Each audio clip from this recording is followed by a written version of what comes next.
trouble connecting to the internet. And okay, we're live. Welcome back to Raise the Banner episode 68 of oh wow, I just screwed that up already. We're off to a great start, boys. 68 of Raise the Banner. As usual, Zach Brewitt, Ben Durth, myself, Matt Couture. And today we got special guest Chris Smith from Mass Live. Chris, how you doing? Good. How are you guys doing? Good. Doing good. How's the Florida weather down there? It's good. It's actually kind of chilly last week. I was wearing like a light sweatshirt and I was still cold. But yeah, it's heated up here the last few days, and we've had some wild experiences in this Airbnb that I'm in. So far, me and Chris Cotillo and Sean McAdam, we've found a lizard and different things. I had a raccoon, not in the Airbnb, but I had a raccoon, walk right in front of me outside. So yeah, it's been Cotillo was very, very scared of the lizard, by the way. I imagine the first few days down there, like when you hit the warm weather, it feels amazing. But then soon as your body acclimates, if you get a cold weather day, you're feeling exactly it. Like I was telling Rob Bradford, I was like, on that day that it was colder, I was like, you know what? If it was this day, like in February in Massachusetts, I'd probably have a T-shirt on walking outside. Yep. I mean, it was 45 the last couple days, and it feels like it's like 70 outside. Great. Yeah.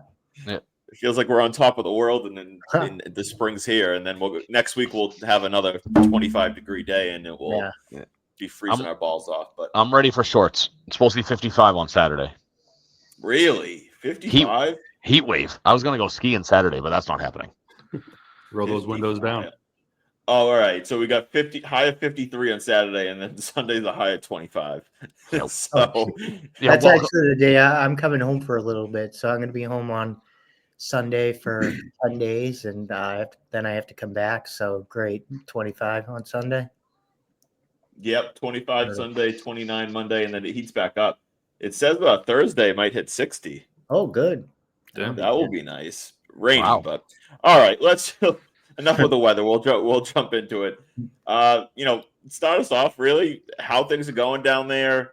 What are you feeling with this team, and how things are playing out early on in spring training?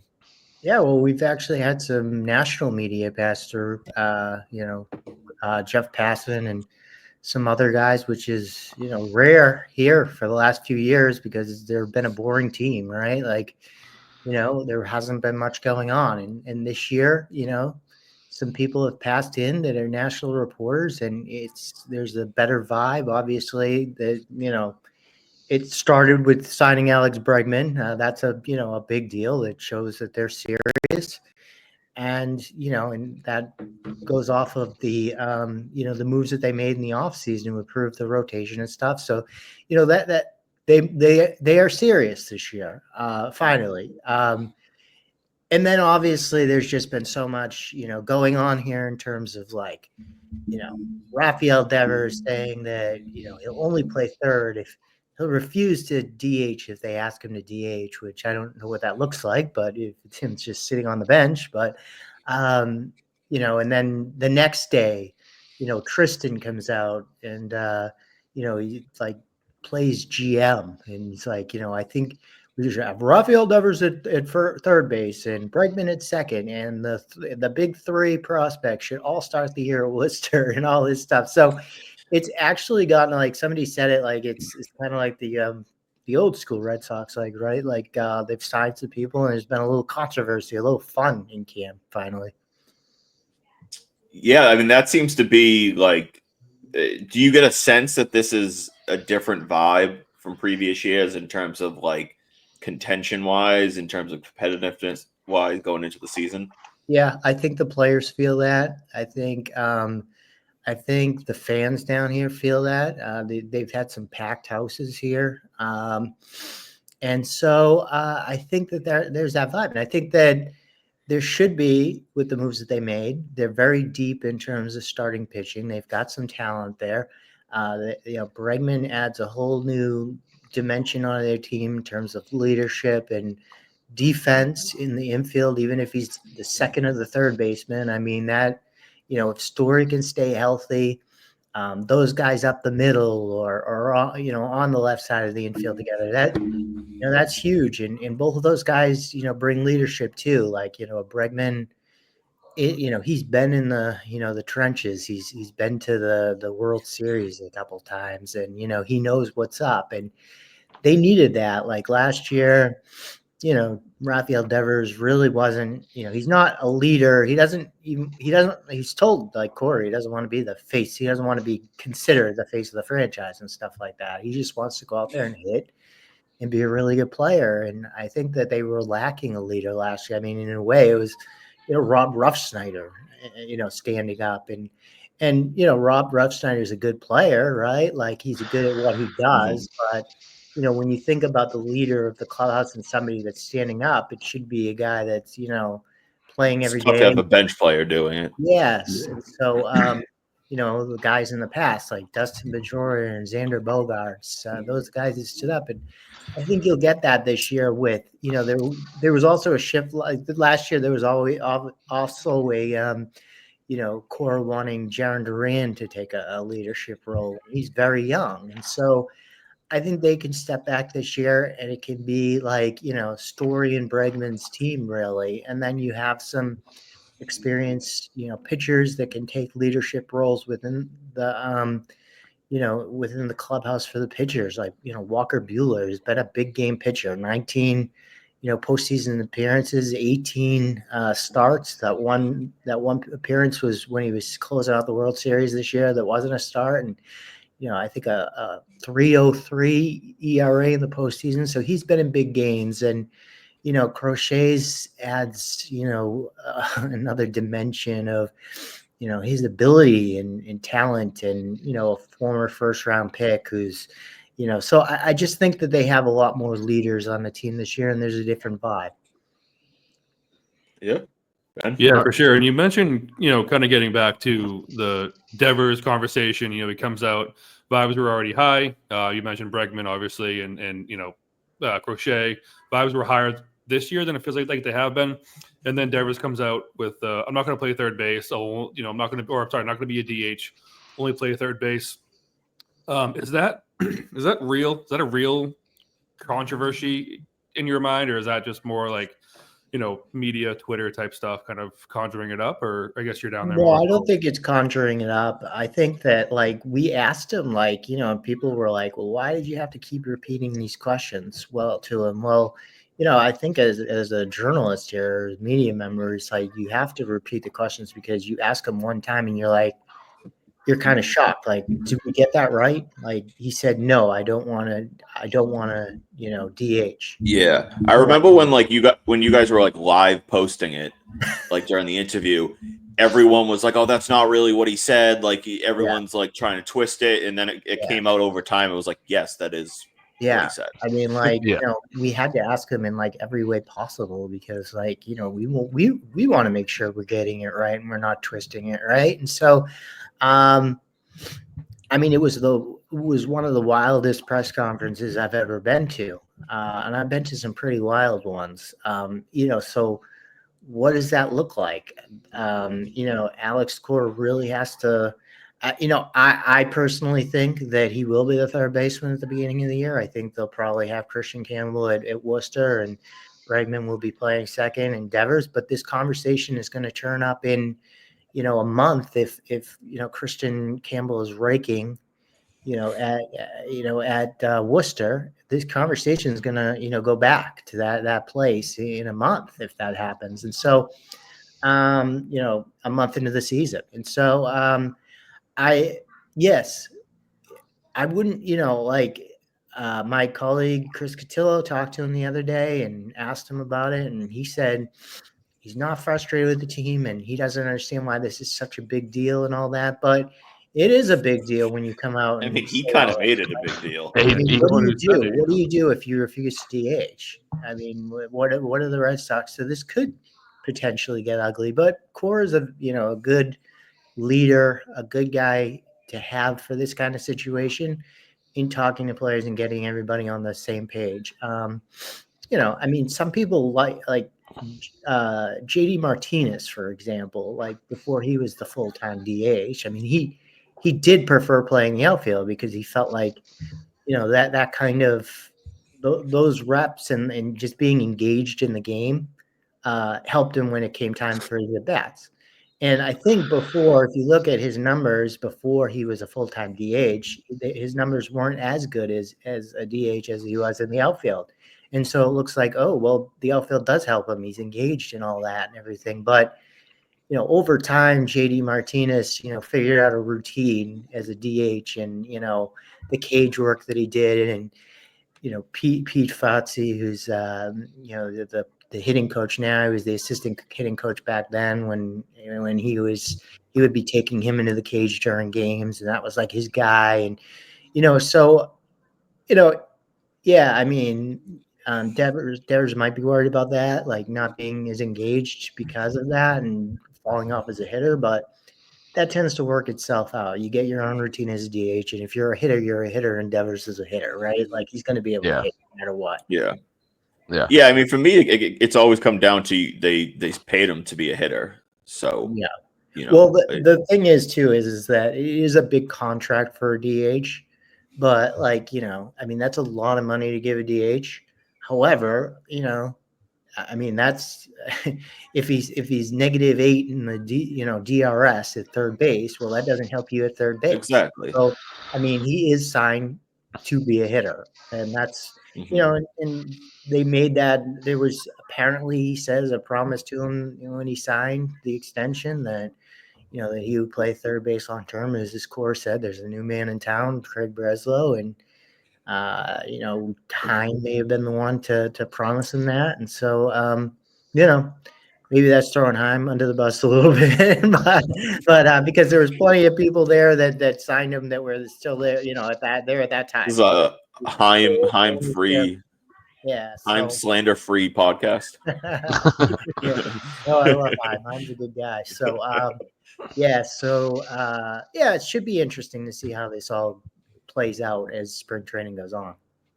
Yeah.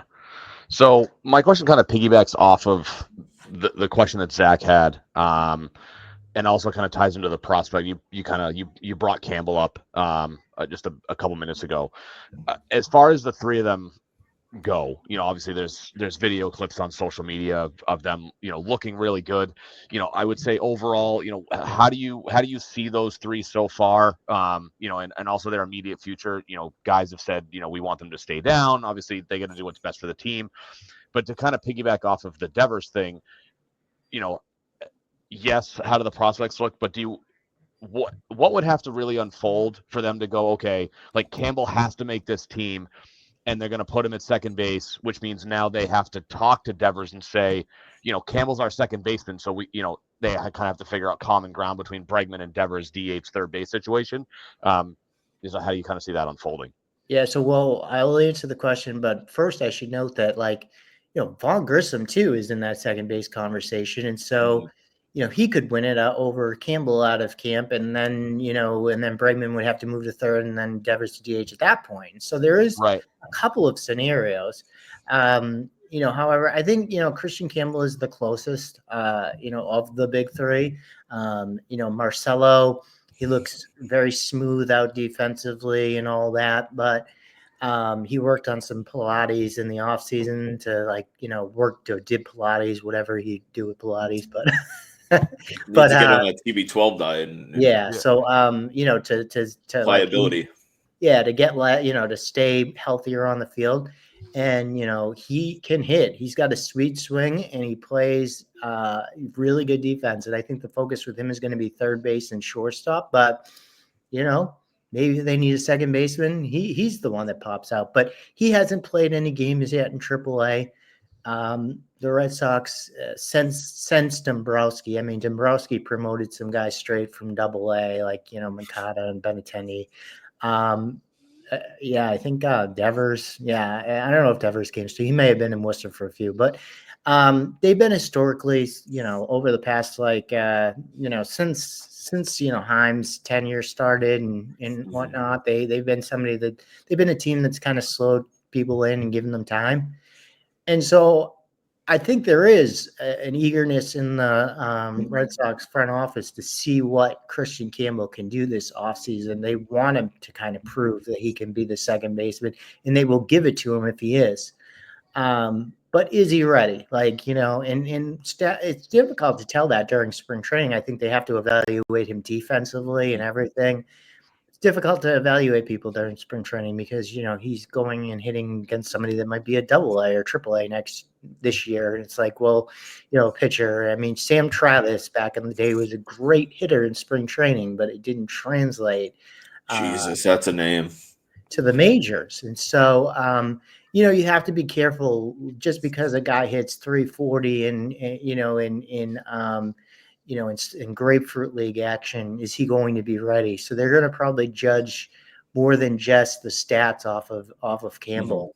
But I think that of the three, he's the closest. Defensively, he still needs to improve. But he can play second base, at the big leagues. If, he proves to be a hitter coming into this season and he wins the job, he can play second base at a big league level. From what I'm told, coming in this year. But, I think that Roman Anthony will start the year at Worcester.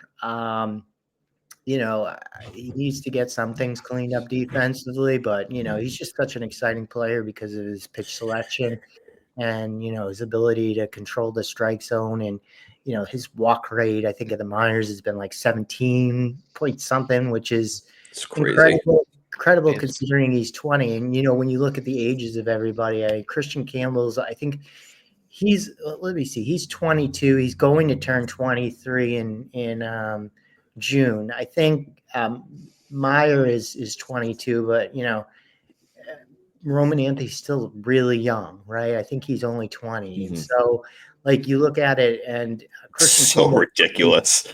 Yeah, what he's done. Yeah, Christian Campbell played. He won't be 20. He won't be 21 till May. Yeah, that's crazy. So it's like, so he'll get almost 2 full months in the minors before he turns 21. Yeah, so Christian Campbell, like, he did play 2 years of college ball, and like he is a little bit more mature physically. I don't want to say physically, but like as a player, I mean, if you play college ball and all that, you should be. And so I think, as I said, I think he's the most ready.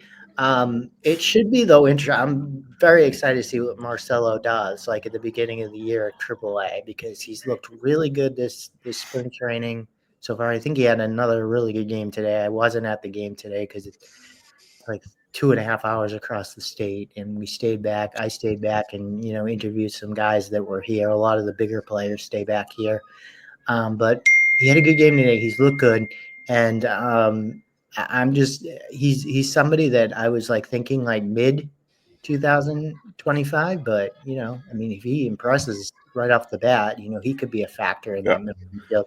And Story too, like Story has to stay healthy, so they may need a shortstop, if Story can't stay healthy. So it should be interesting. Roman, I think you could take your time with him too, because you have so many outfielders, right? Like Abreu's that Gold Glove right fielder.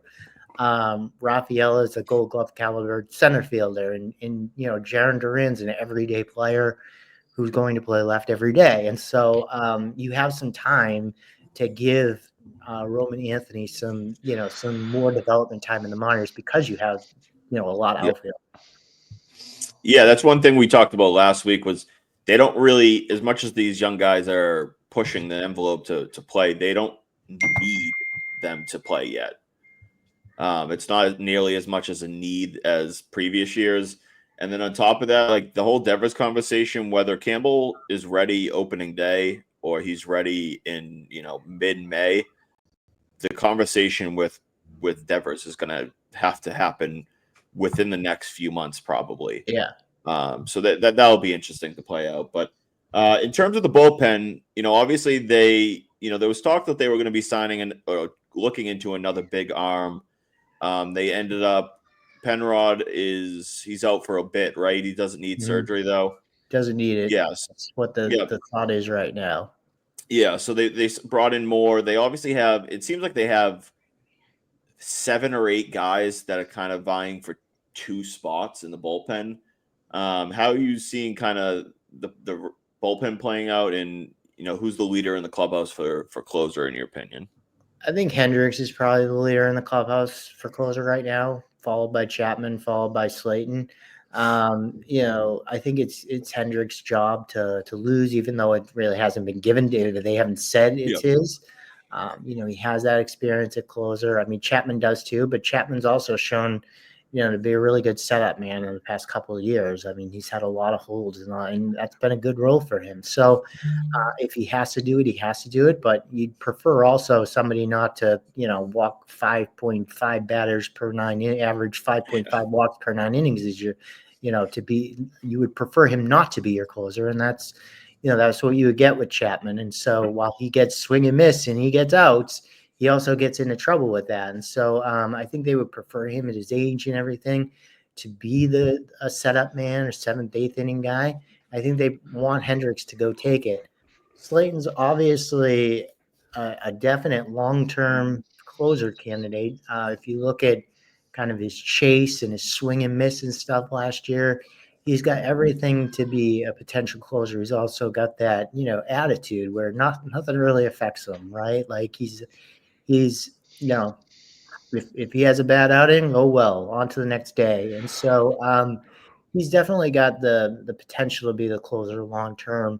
But I would look at Hendricks as the leader in the clubhouse right now. And then in terms of like guys that have stuck out to me, Luis Guerrero is actually, Cotillo is working on a roster projection. I think that's coming out soon. I asked him if he's going to put Guerrero on, and he's like, yeah. Guerrero is somebody that's like throwing 98, 99. Really good stuff. They want that out of the bullpen, velocity, swing and miss stuff. So I think he has a really good chance. They brought in these guys like Ottavino and Moore to veteran guy. I mean, Moore, he did have a little bit of an injury last year. His ERA was not good last year. He was coming off a really good year in 2023. His ERA was not good last year, but he did. Yeah, I was pounding the door to get him last offseason. Yeah, he was somebody that was on their radar at that last offseason, and even though like he had not a great year in 2024, I think there was a little bit of an injury thing, and he also had like a 218 batting average against or something like that. It's pretty close to that. So even though the ERA wasn't there were still positives with them. So it's good to bring in some of these guys like Ottavino and Moore who have, if they have a chance to make the opening day roster. If they stink, out of the gate, you can always DFA them. And you can have some of the younger guys that you don't take option to AAA and waiting for them if they're DFA'd. And so, I think that it was good to bring in some of these experienced guys and that, I think they have a very good bullpen, even though the closer situation isn't figured out yet. And that's an issue, right? But I think that when you look at their bullpen, I mean, just the fact that they're getting Whitlock back in that role. Now he has to stay healthy, but I mean, look at what he did in 2021. If you get that kind of year out of him, I mean, he's the 8th inning guy, right? Or he's the 7th, 8th inning guy set up. He even closed, obviously, a little bit at the end of that 2021 season, I think, in the playoffs, too. So, that's a huge factor right there. And Chapman gives you the swing and miss in the 7th and 8th inning if you need a guy with runners at 2nd and 3rd. And so I think the bullpen's pretty good. I didn't necessarily think they needed to bring anybody else on a major league deal after the moves that they made in this offseason. And so we'll see. I mean, they've got some left-handed talent. Justin Wilson got, absolutely smoked the other day, but he's got, mid-90s fastball and some swing and miss type stuff. So, I mean, and he's on a cheap deal. So, we'll see what you got with him. If you don't have something, then you don't have something. But so there's some veterans on some cheaper and deals and minor deals that, could definitely make the team coming out of spring training. Yeah, that makes sense. And Ben, I'm going to steal your next question. Let's skip down here just because we're on the topic of bullpens and going to go over to the rotation now. But what are your thoughts? We talked about this last time about maybe the 6-man rotation talk, potentially swing man for guy like Connor Crawford, but now he's hurt. What have you heard about him and this injury that he's had, and just the rotation, as a whole? Yeah, I mean, it's been affecting him since the third starter last year, and he had a full offseason to get it taken care of, and the patellar tendon isn't like it started, acting up again in December, and it hasn't, like he's not throwing, aggressive bullpens and all that. There should be some concern, right? Like, why isn't this going away? And, is this, is he going to pitch that much in 2024? I mean, how can this get cleared up? And so, 6-man rotation sounded good before that, right? Like, because you have some guys that are coming off of injuries, like, Giolito, and, even Crochet has had some, injuries in his past, and nobody's pitched a ton of innings. I mean, Bayo and Crawford pitched a lot last year, and Houck got in a good number of innings, but no one's gone to 200. And so, there's that feeling, but like, I also look at it as if you have a 6-man rotation, you're going to have a lot of guys. You're going to it's going to have an effect on your bullpen too, because, there's going to be days when the 6-man does not last more than an inning, and then you're using, a bunch of relievers. And then the next day, if a guy doesn't, you're going to be slowed down the next day, and so with guys worn down, and you can't, go to certain guys the next day. So there's definitely pros and cons to a 6-man. Right now, I think that, they're just trying to get a 5-man right now, because Bayo's just throwing his first bullpen tomorrow. And they think he's going to be ready. They say he's going to be ready for opening day, but we'll see. And, he's had some shoulder stuff. And Giolito, they're working him back, relatively slow. He threw his first live batting practice, a few days ago. And so, they're working some guys slow. And so we'll see. So, a guy like Quinn Priester, or if Richard Fitz, could be in the rotation for a couple of weeks while some guy, if a Bayo isn't ready immediately, or Giolito isn't ready immediately. And that's a good thing that they have that depth. That's something that they haven't had in previous years, and they've gone to so many bullpen games. I mean, Criswell is a guy that can start the year in AAA because he has a fourth option this year. It's a rare thing for him to have a player to have a fourth option, but they are very lucky for him to have a fourth option, because now they can either use him, as a or they can, keep him as a starter stretched out at Worcester. So there's a lot of options there starting wise. Sounds like it. So obviously it's pretty late in the game, but on the heels of the Alex Bregman signing, Sam Kennedy, I don't know if he outright came out and said this, or if he just kind of alluded to the fact that he didn't feel like they were done with roster improvements.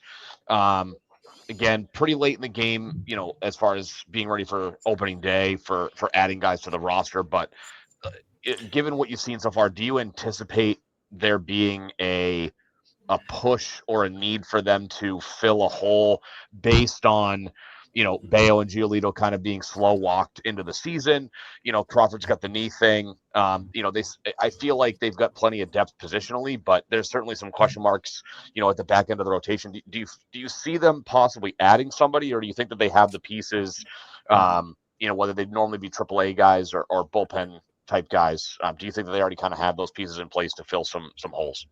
I think they already have the pieces. If anything that they were going to fill with holes, maybe, as I said, I didn't think they needed another reliever, but that's potentially an area that, they add, whether that's on a minor league deal or a major league deal, but that might be an area.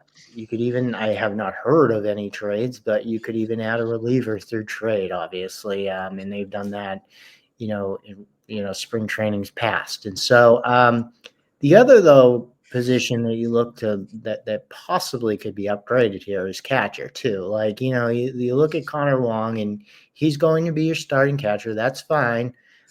Defensively, he needs to be better though than last year. And then, you have two guys that are on the 40-man roster competing for that second catcher position that have not played much at all in the major leagues. Blake Sable's played some, but there's really not much experience at catcher. That makes the Kyle Teal trade harder. I would have looked at it back then and said, he's somebody you would want to hang on to instead, and maybe traded one of the others like Marcelo, because they have some depth in those areas. Whereas catcher, they really don't have much. And so they're going to be relying on Wong, and they're going to have to figure that thing out like in the next couple of years. The Password's brother Garcia is somebody that's a good catching prospect, but he's a long way away. They need to figure that out. And so maybe they add another a catcher, a smaller trade type thing. No one saw Danny Jansen coming at the trade deadline last year before it happened. Maybe they add a backup catcher like that, or a guy that can, do more platoon than Blake Sable and Carlos are going to do, because they don't have the experience. And so it would look like Wong's going to have a heavy load this year. Yeah, I mean, looking at the opposite way as well, I feel, it seems like the surplus of veteran options in the infield, and I guess the outfield as well. Like I mentioned before, there's seems to be like 6 or 7 guys vying for a couple spots in the bullpen. I mentioned specifically last week a guy like David Hamilton, Josh Winkowski. Could you see them, trying to thin out this roster as well? Where a guy like David Hamilton really doesn't seem to have any type of role, clear role going forward. Could you see them unloading a player or two to maybe free up a 40-man spot or something like that? Yeah, and I don't think Winkowski's definitely one of those guys. I don't think I have not heard them wanting to trade David Hamilton. However, he does have value throughout the league.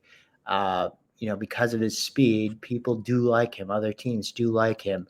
I think the Red Sox want to make him more versatile this year. They're trying to throw him out and do some center field. He has played 8 games in the minors in the past, because they do like him as a player, right? Like defensively, he was a plus player in DRS at +8 and DRS at second base, and he's got that speed element that is hard to find. And so I think they ultimately want to make him like a guy that can play infield, outfield, as many positions as possible, so that he can be on this roster and helping in that way. But potentially is something to move. As I said, he has definite trade value as opposed to some other. I mean, he's not like the greatest hitter, right? But there's a lot of value to that type of player right now.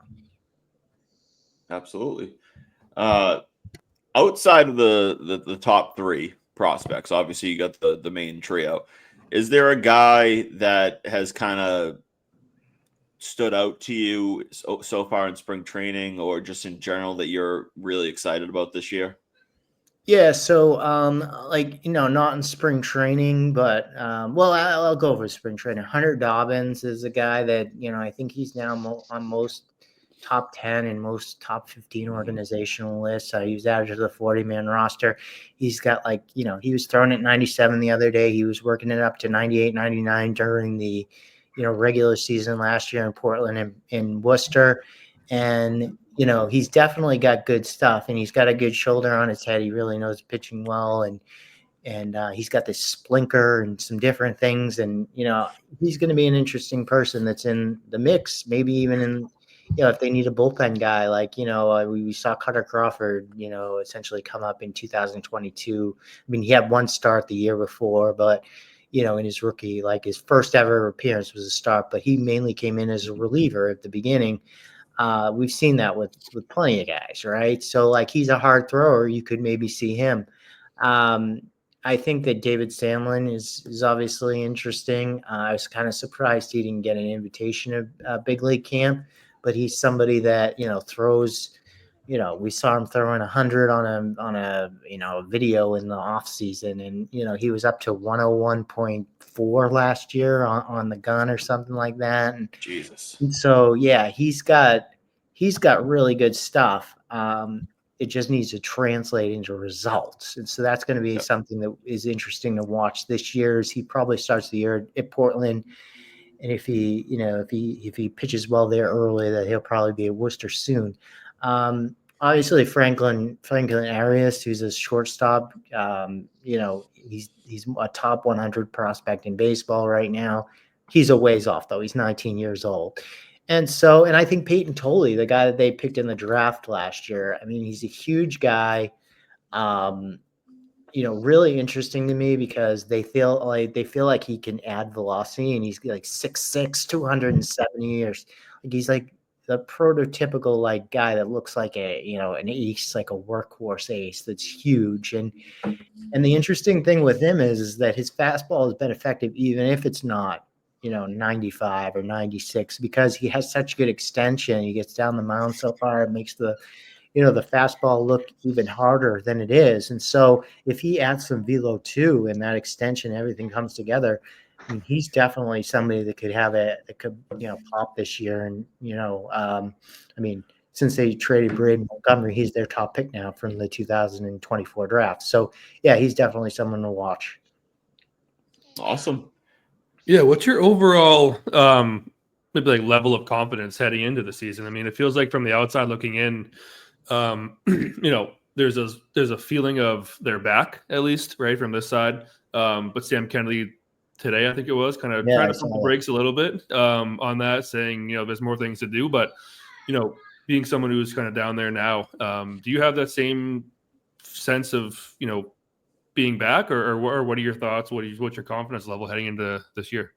I think they have the players to be back. I thought that they had teams the last couple of years that are, especially last year, there was like a couple players off. Mm-hmm. And if they had made some moves at the deadline to get actual legit players in there, or even like relievers that, like Lucas Sims and Garcia were complete, like busts. Yeah. But one thing with them too is that they got them at the deadline. They were having trouble in the bullpen before that. So if they had gone out and got somebody in the beginning of July or mid-July, they may have, made a deeper run last year, won some more games, and made some things way more interesting. So I think they've been a couple pieces off, and that's what I like. The criticism for the Red Sox in not going out and spending in last offseason and off seasons before. It's like, well, they misjudged the team last year. I think that if they gone out in free agency and got some people before that year coming in, some veterans and some core guys, like they would have had a good chance of the playoffs last year. And so I think that they did that this offseason. They've got their guy. They've got, they added a lot of veteran guys. Bregman's obviously, as I said, is going to really help.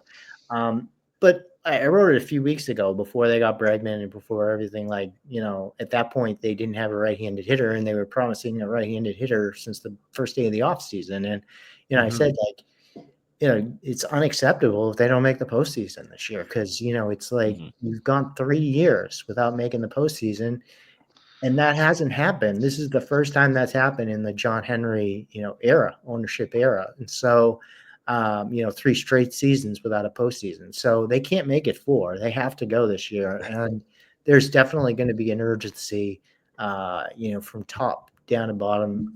I think you'll see it at the trade deadline unless they completely stink and they're even if they're hanging in there and they're a little behind, they're going to make deals at the deadline. They want this team they're as much as they care about the future, they also are focused right now on the present. Awesome. Yeah. I'll finish it up here. Over under 89.5 wins in your head. I think over. I think they could be a 90 win team, with what they've gotten, which I've seen. I've been covering the Red Sox, since 2010. So I've seen some rosters, and it's like this one stacks up with about a 90 win team. Awesome. All right. Yeah, we'll wrap it up there. Chris, I obviously appreciate you coming on and giving us some time. This went a little longer than I expected, No, but no problem. I talk a lot. definitely great. Yeah. I'll be It's down my there. fault, not yours. No, all good. I'll be down there the end of March, so if I see you, I'll have to say hi. Okay, I'm definitely. coming down for a couple days. So, All all right. right, Chris, thanks I'll for be coming around. on. I appreciate it. All right, thank Take you. care. Thanks, Chris. Appreciate it. All right, that's Christoper Smith. Appreciate him coming on. Some good Red Sox insight there. Yep. Get a good vibe of how everything's going on with the Red Sox. I do want to transition into some Patriots football. We didn't get a chance to talk about it last week. The training combine starts today, or on-field workouts start today, that is. We saw, I think it's defensive line. Going on as we speak. Yeah, defensive line and defensive line and linebackers, I think, today. Yes, Is that correct? I think so, yeah. That's correct. And And if I'm not mistaken, I'll double check. It might specifically be interior defensive linemen. Maybe, yeah.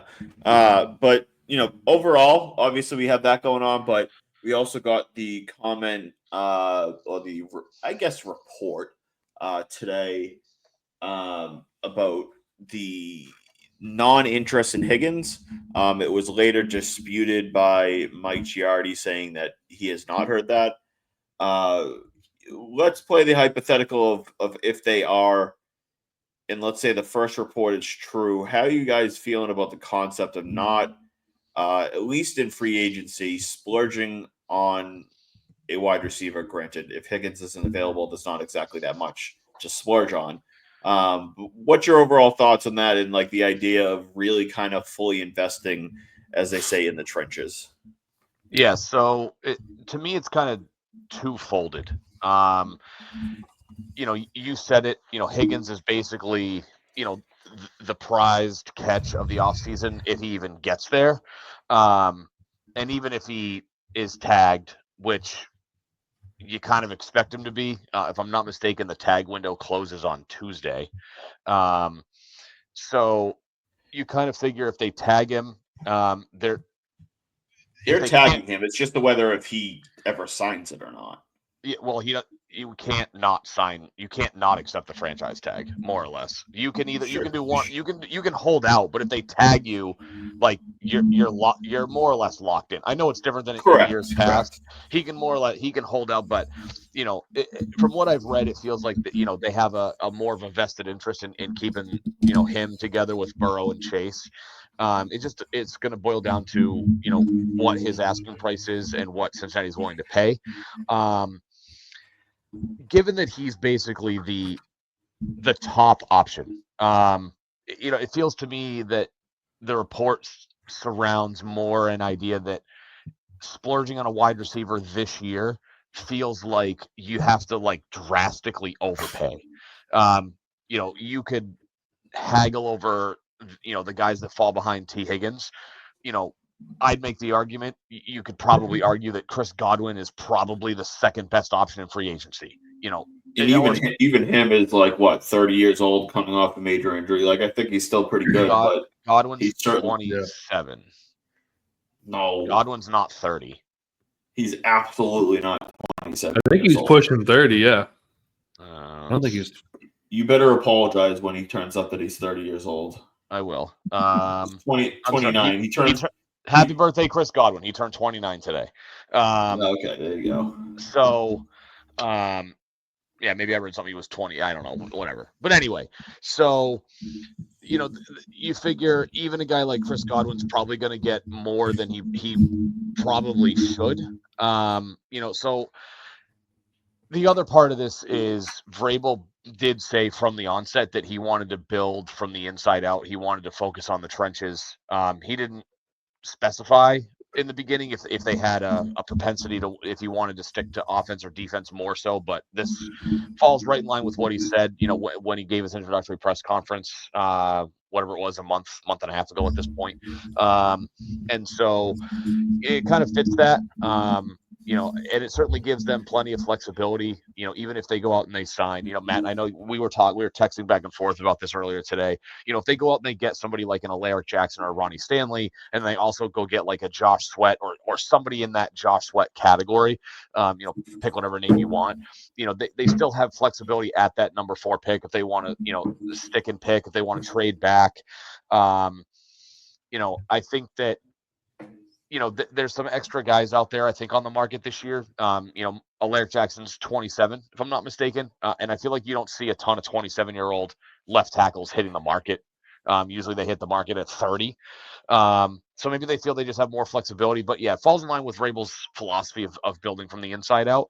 I think, the wide receiver is the flashy move. It's like, cool, you get, you're given, the young quarterback in Drake May, a shiny new weapon to throw the ball to. But, to Vrabel's point, if May's running around, trying to run for his life, it doesn't really matter who's running downfield because he's not going to have the time to, stand in there and find him. I don't hate the idea, but I think it makes sense, to do that and then, see what happens at number 4. Yeah, I wasn't, I guess, like surprised to hear that Vrabel was going to be out on T. Higgins. To hear that they're like not even interested, I guess, in him. I was again disappointed, I guess would be the word for it. But again, Vrabel's always been one of those coaches who doesn't like players, especially highly paid players with soft tissue injuries or issues. And obviously Higgins out this year with a hamstring injury. He was out last year for 5 or 6 games. I think with a similar injury as well. I have to double check. But to your point, I think if we're going to build from the inside out and the trenches out, whether that means offense or defense, that does give you much more flexibility at number 4 to maybe go get a wide receiver. If Travis Hunter is there, for example, if Abdul Carter somehow falls to you, that's even better. And again, there's a lot of trade options on the market. Deebo Samuel obviously is out there. Cooper Kupp's a bit older, more injury prone too, but he's out there, and there's a couple other names as well.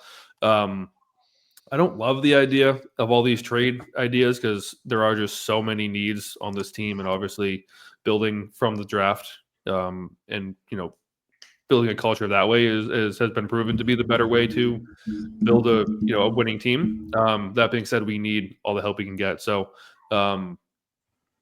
being out on T. Higgins, it probably is the smarter move in the grand scheme of things. But again, hearing that the highest caliber player at a position of drastic need and that we're totally out on him sucks to hear, but again, it's probably the smarter move. Now, you got to hit on whoever you go get, whether it's Abdul Carter, Mason Graham in the draft, or Alaric Jackson, Josh Sweat type players. You got to get somebody, and like they said, they're going to have to probably overspend to get some of these players, especially because we're so bad and we're not a necessarily desirable city to be living in. But yeah, I think opens up the door for flexibility in terms of where we go with both the pick and free agency. You just got to hit on those players you got. Yeah, I mean, I think I have a tough time buying into the report, to be honest with you. And Giardi kind of disputing it, kind of emphasized that a little bit more. Like, I have a tough time saying, like, all right, he's going to be available. They're not going to have interest. Like, they got all the money that they need to address the trenches and go get him. But if he's not, like, the guy that really makes a lot of sense is a Cooper Kupp. And it's probably for not the reasons you really exactly want, but you could probably get him for basically free. It seems like if the Rams are going to get any value for him, they're going to probably have to eat a little bit of his money. That being said, if you're the Patriots, you don't need them to eat money. So if you call up the Rams and offer, a day 3 pick, and he's open to coming here, it makes a lot of sense where you could get him for very cheap. You let him play out the next 2 years. He's a security blanket. I think he's still got some good football left in him. I always say the guys that last the longest in the NFL at receiver are the guys that are actually good at the position. And when I mean good, I mean like actually good at getting open, catching the football, running the right routes, running routes well, like all those little things. You're not just like, no offense to Tyreek Hill, but like half of his output comes from being just faster than everybody else. Yeah. And not that he's bad at being the wide receiver either, but when you look at a guy like Adam Thielen, you look like a guy at Keenan Allen. Like these guys will last in the NFL into their early 30s because they're really good at the position of wide receiver. In terms of everything, like I don't have an issue with building through the trenches. I mean, like if you ask me, would I rather completely solve the wide receiver position or completely solve the O-line? I'd rather them completely solve the O-line. You know what I mean? I'd rather a scenario where at the least Drake May is protected. And if he's going to be really good, he'll start to elevate some of these wide receivers above how good they really are. I mean, we saw that with Brady for so many years. So if they can go get a guy like a Lark Jackson, I've been preaching him for months now. If you get a guy like I'm a huge Patrick McCarry fan from Baltimore, they're going to have to re-sign Ronnie Stanley if they want him back. Morgan Moses, I believe. Is he their right tackle or was he with the Jets last year? Morgan Moses? Yeah, was he with their right tackle? I forget. Whoever their right tackle is, I believe, is a free agent as well. And then Patrick McCarry, who played guard this year, but has played right tackle for the Ravens and played it relatively well. He's a free agent as well. Those are two guys that just scream New England Patriots. Like, go get a guy like Lark Jackson that you can plug and play at left tackle. All of a sudden, that completely opens up the draft. And if you get a guy like Patrick McCarry, you can sit there and say, okay, he can play guard or he could play right tackle. So you go into the draft and you say, all right, well, maybe there's a guard that we fell in love with and he's there in day 2 or day 3. We can bring him in and maybe move McCarry out to right tackle, or vice versa. You find a tackle that you love, whether it's, Membu or you're falling down into the BC guy, Trapillo, and you add a right tackle and McCarry can be your left guard. And then there's also the option of, you draft a right tackle, and if Wallace in that right tackle isn't working out in training camp, they can move McCarry back out to right tackle. He just really fits what they need tremendously well, and what they do to rebuild the O-line. On the defensive side of the ball, I mean, Milton Williams would be he's one of the best pass rushing interior defensive linemen out there. He will be a tough get at around $20 million a year. Josh Sweat is obviously going to get a big payday. Levi, oh god, on Clonkru, he was with Detroit last year, so he's a guy that I feel like we look at and it makes too much sense of why he would come here. Obviously, right? Terrell Williams was his coach last year on the defensive line of the ball, so they need interior defensive line. Obviously, he makes a lot of sense. But beyond that, like really, yeah, I'm fine with them building through the trenches. It's just a matter of like if they're gonna, I don't want to say abandon wide receiver because I don't think they will no matter what. But if they're not gonna like go all out at wide receiver, they better go all out in the trenches. Like that. That's really what it comes down to for me. I would agree, and I have a question for you. I'll kind of piggyback off of what you just said. So, we'll play a little bit of hypothetical. Say the Pats go out and they get, and we talked about their plan at 4 earlier, so this kind of plays into that too. Say the Pats go out and they get, a legit edge rusher, they get Josh Sweat, they go out and they get, a Ronnie Stanley or an Alaric Jackson. Assuming that your top 3 picks in some order are Carter, Hunter, and Cam Ward, do you envision a scenario where, especially if the Pats address the offensive line with multiple bodies, do you envision a scenario where they stay at number 4 and take Mason Graham, given the outlook of the defensive line? Or at that point, would you expect them to go in a different direction, whether it's like, hypothetically say it's a Tet McMillan, or if somebody's really in love with player X and wants to trade up to 4. Like, do you envision it being like a trade back, or would you say it? Mason Graham's not a guy we hear a lot to the Patriots because interior defensive line doesn't really feel like a top need. But I mean, obviously, we talked about this a couple days ago. Whatever the numbers are, since 2016, only 2 college prospects have higher Pro Football Focus grades on both run stopping and pass rush win rate. Wow, that was just a struggle. Yeah, both of them are studs. Yeah, no. So the way I view the number 4 pick at the moment is either A, they trade back, or B, they take the best available guy. Can't really do anything else other than those 2 things. No, but I mean, you could force. Like, I see what you're saying. Like they could reach for a guy. They could like fill a need versus getting the best. Yeah, they look at like Will Campbell and say, "Oh, he's 3rd on our rankings that are available, and we're going to take him because it's a bigger need." I look at the 4th overall pick and I say, this team needs basically everything, right? I mean, basically everything other than QB and running back. If they walked away with Mason Graham, Travis Hunter, Abdul Carter, like if they feel Will Campbell is that good, so be it. Like Jelon Walker, I guess at 4 it's really pushing for one of the tight ends and stuff like that. But like whoever they feel has the best chance to be a really good football player, they should be taking. It's really kind of that because there's not a position that the Patriots don't need other than QB. And I'm not really for the idea of taking running backs in the first round. And if they shocked the world and took Genty, I would be incredibly flustered over that. Yeah, because he is good. You'd be flustered. You'd be flustered. He's good, but a running back at 4, I would have. Yeah, that's what I'm saying. Like he's really, really, really, really good, but I don't want to run back. There's so many more things.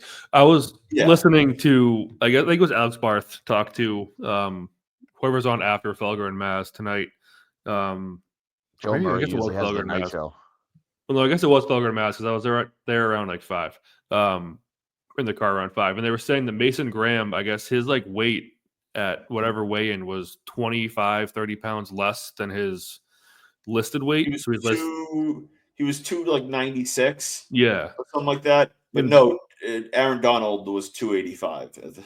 285. So, okay. Well, Barth was saying like they asked him if this takes him out of the 4 to 8 range, and Barth was like, "Yeah, no, I think there's potential that it does take him out of that range."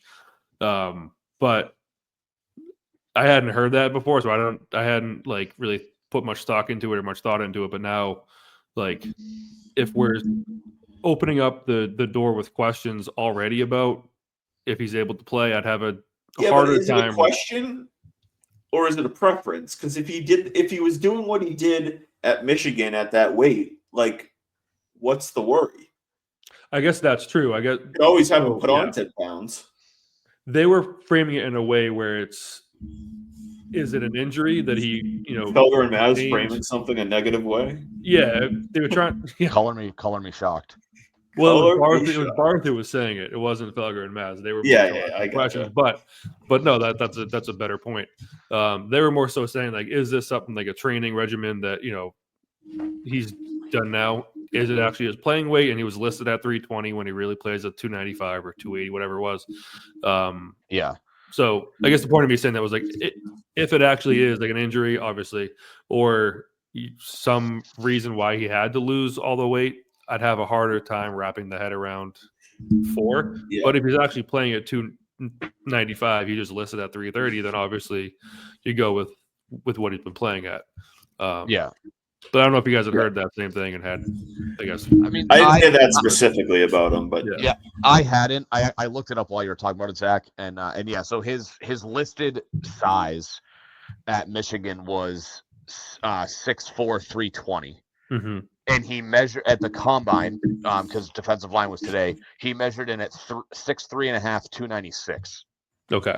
Now, I immediately thought, okay, who was the last interior defensive lineman the Patriots drafted high in the first round? High in the draft. Who's the first name that comes to mind? Barmore, right? Barmore was seen as a guy, that he was too small to play up the middle, and he was too big to play on the outside. That was kind of the knock on coming out of college was what role does he fill? That was the one negative thing. And I kind of agreed with it because it's like, well, yeah, he's a bit undersized for a nose tackle, but most guys his size don't play on the outside. So I looked it up. Yeah. So when he was at the combine, he measured in at 6'4", 310. So he's a little bigger. Slightly bigger than Mason Graham. So now I don't know what. That being said, if Mason Graham was 310, I don't think this conversation would be happening. No. And to your point, Matt, I think it's is it really that hard in the off season if a strength coach comes up to you and says, I need you to put on 10 pounds by rookie minicamp in May? Like, is that really that difficult in 3 months? I can put 10 pounds by Sunday afternoon. Yeah, but you're crushing pizza and birthday cake, not. Yeah, what kind of pounds is it? Is it muscle or is it just junk food? Yeah, you're gonna need some bigger pants, I think. But yeah, so just to compare the two, Barmore was seen as kind of an undersized guy up the middle. Now, the nice thing about Barmore, Barmore has developed himself into a very effective, good, top 10-ish defensive tackle in football. Mm-hmm. So, and I just think that, watching, I watched enough college football that, even last year, meaning 2023, both seasons, like Mason Graham was an elite guy up the middle on the defensive line. So I think that, good players are going to be good players, but, if they really need him to add 10 pounds of playing weight, I don't think that's that impossible of a task. If he wasn't actually playing at 320, like if he was playing at 320 in Michigan, then different story. But if they were exaggerating it, like sports programs tend to do, and he was really more playing at like 310, then this is really kind of like a nothing burger to me. Yeah. I agree with that. I do want to finish us up with another game between you two. We're doing another second round of this game. So Ben's got round one. Okay. This will be on a similar topic, same thing. So we're going to do QB, 2 running backs. They do right. 2 wide receivers, and 1 tight end. QB, 2 running backs, 2 wide receivers. Yeah, and 2 tight ends. 1 tight end. The contest today will be total touchdowns at their position. Okay. Total touchdowns in their career. Whoever had the highest career touchdowns. All right. So we'll start off. Zach, 1 or 2? 1. It's 2. Ben, do you want to pick first or second? Did this last time too. I'm gonna go. I'll go first. Okay. All right. Start us off. QB Tom Brady. All right. Let's see what his total number of touchdowns is. We're gonna. So. Let me rephrase. We're gonna do passing touchdowns for QBs, rushing touchdowns for running backs, and receiving touchdowns for the others. That's fine.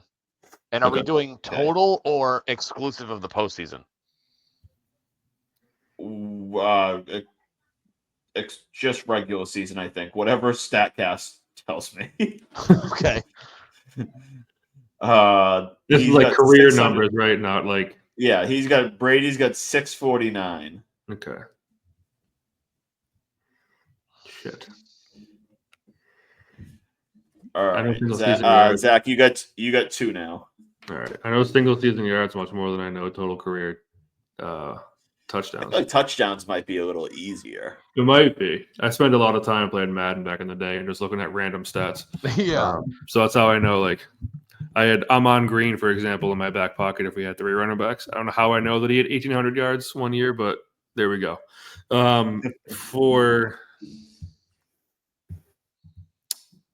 For receiver,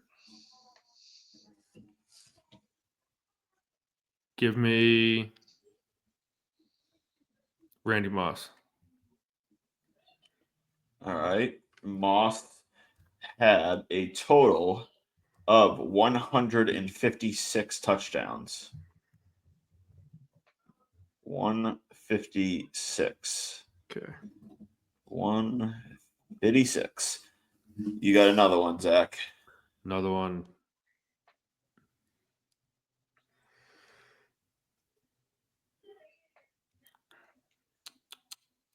It's a thinker, dude, huh? It's a good one. It is a good one. Give me quarterback Peyton Manning. All right. Manning stats. I don't want Matt Manning stats. What is Google doing to me? Who is Matt Manning? Matt Manning? He's a pitcher for the Detroit Tigers. He has 0 career touchdowns. Yeah. Manning's got 539. It's like talk about Madden and fantasy. I remember one year it was an online draft, and it was before Giancarlo Stanton changed his name, and somebody drafted Mike Stanton, the pitcher, instead of Mike Stanton, the hitter. I've That's seen rough. this before. Yeah, that's rough. All right. Go ahead, Ben. You're up. All right. I'm gonna go.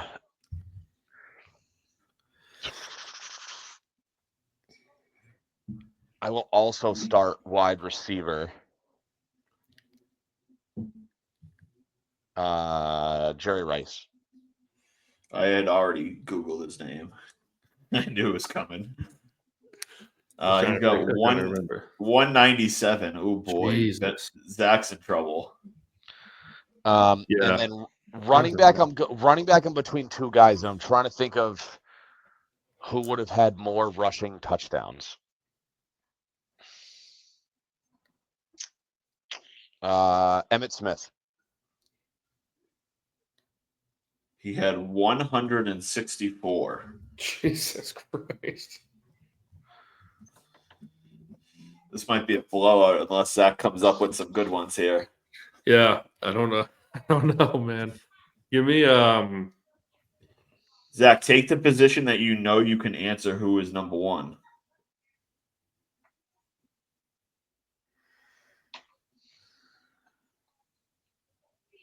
I'm assuming Emmitt Smith was not number 1 then, by the way you asked that question. No, but there is a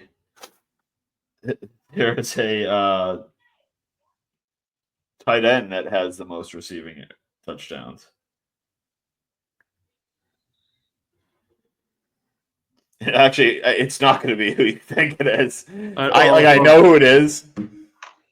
I'm picturing one person, but I don't think it is. There is. I mean, like the greats take up literally the top 6, but like the great or second great are not the answer to the most. Then that tells me it's Antonio Gates. Yes, all right. Oh yeah, there we go. Antonio Gates, 116. That's who I thought, but then I was like, no, that can't. This opens up the window. This opens up a window a touch, but Ben could easily close it back right here. You got one more though, Zach. All right, give me mother of God, I put Gates on the wrong side. Yeah, don't put it on his. I didn't know the help I can get. 164. That's a lot of running. That's a lot of numbers. Oh, he has 100. Trying to think who has second most for receivers, because Randy has third. I think it's.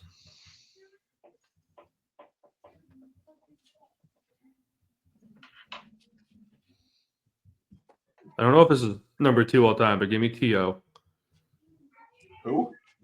Terrell Owens. Terrell Owens. Oh, Terrell Owens. Owens. If he's not two, I'll have to look up who is, but He's got 153. So okay. that's a pretty good one. I don't know if he's where he ranks. How many did Randy have? Randy had 156. Yeah. So second. Oh God, who would be second all time? Let me see. Hold on. Or maybe Moss is second, but I thought Moss was second. okay. Well, Yeah, no. Moss is second, T.O.'s 3, and Chris Carter, of all people, is 4th. So damn, that's a big gap between. I won't guess Chris Carter because You won't know who it is, but that would be unfair. Well, you guessed Chris Carter. You just gave him his wide receiver to take.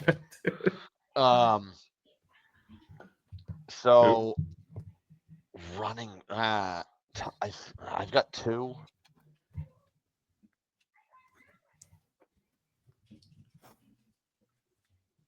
Who has? Well, I guess I'll go with the other guy that I thought was at the top of the list, LaDainian Tomlinson. Why do I on this list for some reason doesn't give? Hold on. Let me check Emmitt Smith's stats and make sure that was rushing touchdowns. No, okay, yeah, he does have 164. For some reason, he's not on the other list. All right, Tomlinson's rushing touchdown total is 145. damn. Okay. That's a big gap. I thought he was closer. Is he not? I wonder if somebody else is higher than him. When I googled the all-time list, it put Tomlinson number 1 at 145, which is confusing. I don't know why Emmitt Smith is there.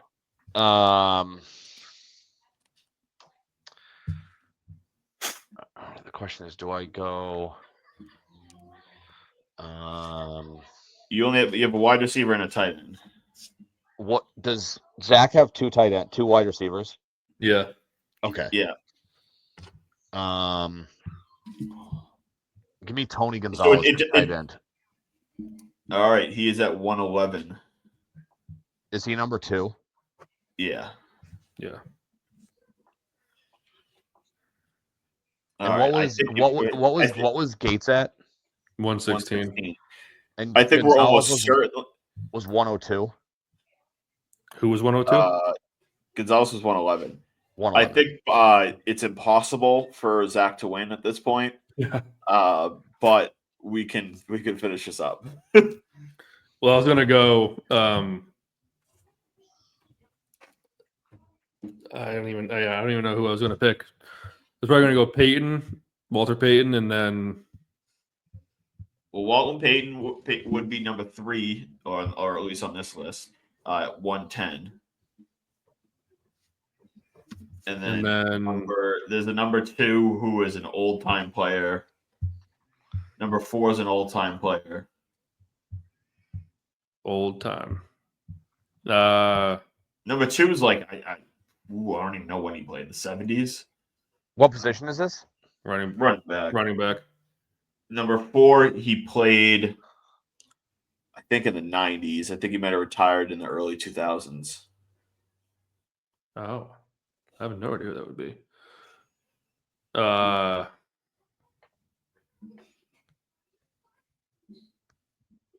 don't know. I know I lost already. The only person whose number I know off the top of my head is Sean Alexander. Sean Alexander, who I don't even know where he would be. Hold on. He's got 100 total. Okay. Yeah. But he's the only one I can think of at the moment. So, who is or? Hold on. Let me. Oh man, I remember Sean Alexander. I loved him. Yeah, he was nice. Okay. Yeah. Ben, you got a wide receiver. Well, I'm not going to go Chris Carter. You know who number 4 is? Because I know who it is, so I'll just skip it. A guy. Trying to think of guys who played for a long time. Give me Larry Fitzgerald. All right. Larry Fitz. He's definitely up there. I think he's in the 121. Damn. All right. Zach finished at 1174. Ben is at, let's see.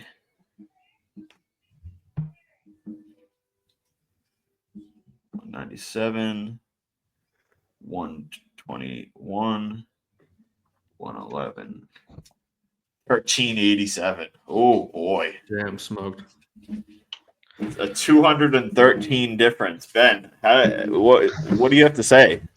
So I went I took the number one pick because Zach, I'm guessing if you had the number one, if you ended up getting the first pick, would you have taken Brady? Probably. Yeah, and I figured because Brady has, although I'm kind of surprised. I'd be curious to see what some of the gaps are, because I kind of figured Brady would have probably the largest gap over the next closest guy. Mm-hmm.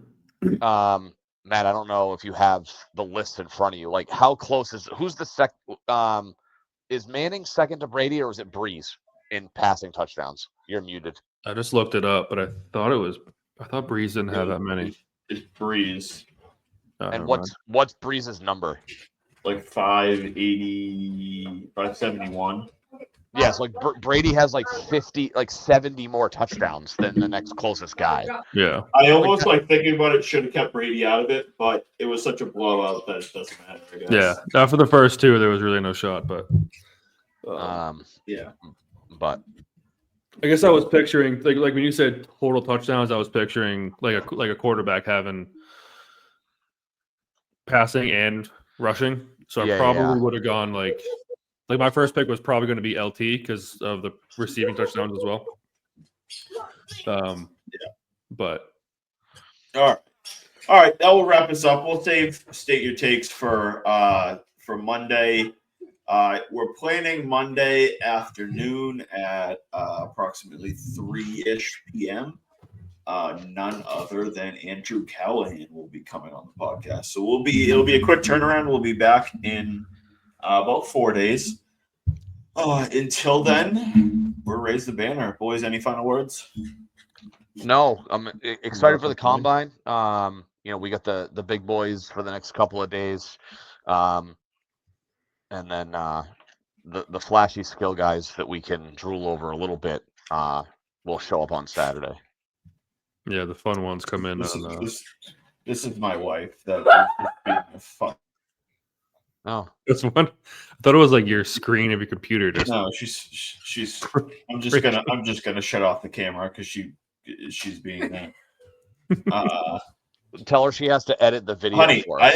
I forgot to wear my wedding ring today. This is.